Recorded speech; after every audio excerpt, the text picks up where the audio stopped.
Hi, I'm Marty Levinson, and welcome to the Northtown News Magazine. Good to see you. Hi, I'm Marty Levinson, and you don't want me anywhere near your hair.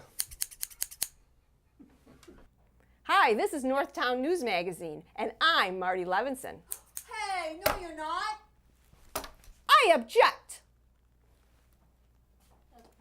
Come on, baby, don't you wanna go? Come on, baby, don't you wanna go? Hi, I'm Marty Levinson. Welcome to the Northtown News Magazine show with the greatest cameraman around, Sonny Hirsch, and your host, Avi Myers. Thank you, Marty. Avi Myers, Northtown Neighborhood News Magazine, a presentation of Sonny Hirsch and myself. Dial us on the web at mtnm.org. Jewish Chicago will be coming out for your early voting pleasure in mid-October. So it'll be free all over the place. It'll be on the web. And we always increase the circulation. We're conservatively estimating a circulation of 60,000 this time. So you'll want to be included. I mean, we really reach all over the place to the Jewish community. And anyway, community policing, caps24.org. There are changes happening here. We hope they're for the better. Time will tell, but until the changes are official, we're not even going to start talking about it because I don't even know what they are yet. It is a pleasure to introduce you to who actually was on the show during the Greater Chicago Jewish Fest. And I always like it when political people come out there and show support and solidarity with the Jewish people. Although it's also, anyway, the former minority leader of the Illinois House, still a member of the Illinois House, who resigned the position to concentrate full-time on the run for state treasurer. And before I say his name, I want to thank Kevin Ardle for helping us on the web, connecting all the rest of it. And we're talking about State Representative Tom Cross. Thanks So for having pleasure me. to have you. Yeah, thanks for having me. My pleasure. So tell us why. I mean, you're the minority leader, even though that's a shrinking minority. Unfortunately, should be the other way around. The way the state's running. Why do you want to run for state treasurer, and what are you going to do? Look, I think there are a lot of folks, I feel like I'm like a lot of folks. I'm embarrassed about the condition of the state of Illinois, frustrated about the condition, and angry about the condition of the state. And you look at the states around us in the Midwest, and they're all doing very well from an economic standpoint, job standpoint, et cetera. And as you said, we were in the minority. It's tough to get stuff done. I think the Treasurer's Office can and should be involved in helping turn this state around. We've got some ideas where we can be a lot more aggressive in tackling some of the issues. We have the worst bond rating in the country, the worst pension system in the country. Actually, the bond rating is lower than some third world countries. It is embarrassing. Our unemployment is one of the highest in the country, definitely in the Midwest. We have over $5 billion of unpaid bills. That's unacceptable. It's a great state. I know some people want to leave. I don't. I want it to succeed. I want it to prosper. And we need to turn these things around. It's not going to be easy. It's not going to happen overnight. But I think we can fix the state, and I want to be part of it. No, I think it's very important. You know what? When I had earlier in the day, I filmed 3-4 shows in a day.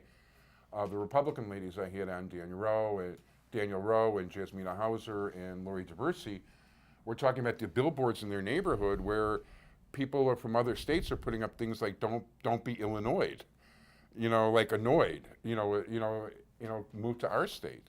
And there are lots of businesses moving across the border to Wisconsin and Indiana that should be located here. There are, and that's a shame. But the other thing is, there are folks that can't leave. They are locked into their homes. They're locked into their jobs. Maybe they'd like to leave, and I get the conversation going on why people want to leave. But I think we have a responsibility to those people that either can't leave or want to stay. It is one of the best states in the world. We need to fix it, and because people haven't been wanting to make tough decisions. My friends on the other side of the aisle, on the Democrat side, have run this state for the last 10 years. They've made some awful decisions and made awful decisions that we need to fix. And I think I can help do that in the Treasurer's Office. You know, it's true. When the last Republican governor left office, the pension debt was 73%. The pensions were 73% funded. It even went down a little bit during his administration. Yeah. Today, under Blagojevich and Quinn, we're in the mid-40s and sinking. Exactly. And one of the reasons that happened is because the state did not make pension payments in the mid-2000s when the economy was really bad. And so that number climbed or dropped from the 70% down to the 40s because not only did they not make pension payments, but the economy was so bad and the pension systems needed to sell off their assets to make payments to the annuitants.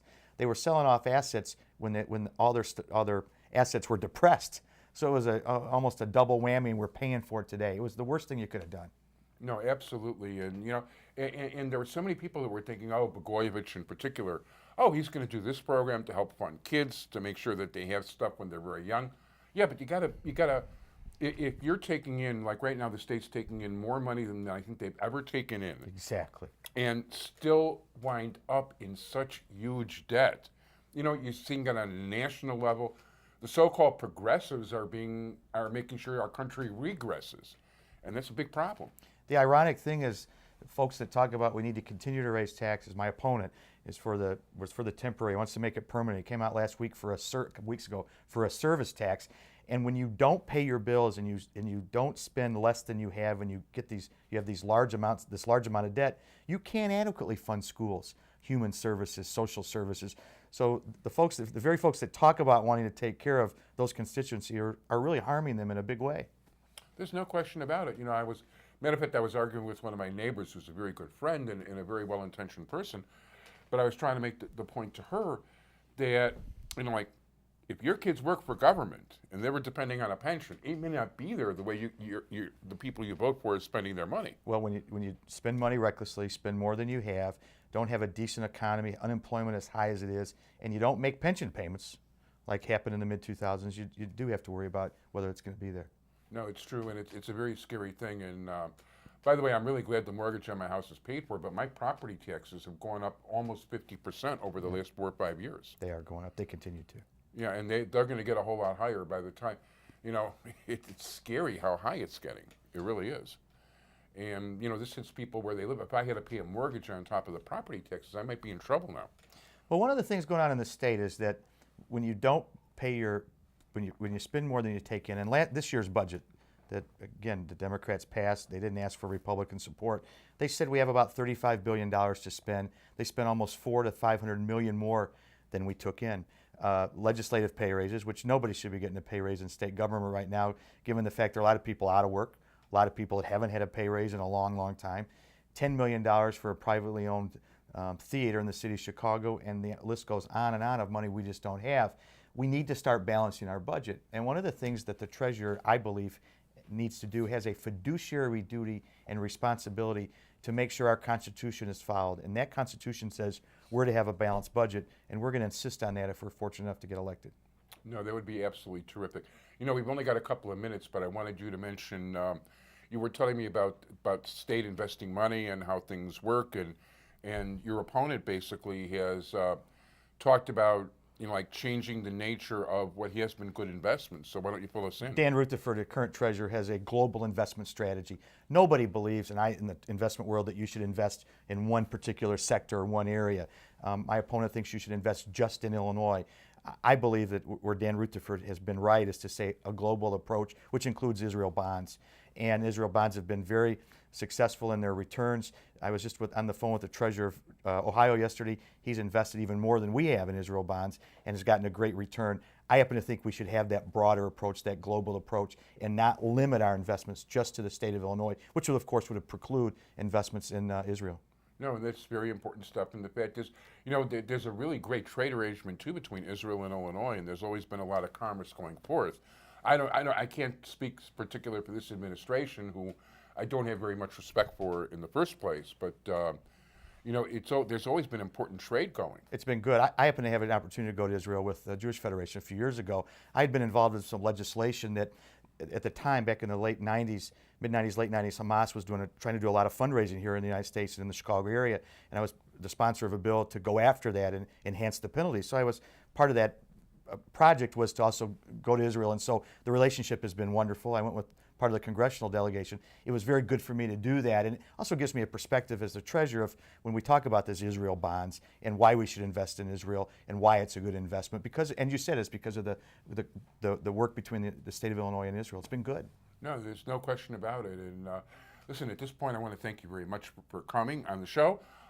You're invited back again before the election. Excellent. We're going to be doing a number of, you know, we're going to be concentrating strictly on election pretty much from here on in. Although there'll be a guest or two, otherwise it sneaks in.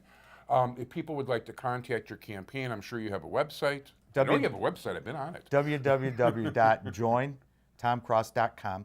come get on our website. We're trying to fight the service tax. Another thing my opponent's pushing, you want to get a haircut, you need to go to the dry cleaner, babysitter, pedicure, manicure, a will, get your tonsils out. He wants to tax all services. It'd be about 9% on servicing. We're fighting that on our website too, so join us. That would hurt my business too, so I'm definitely against that. Good.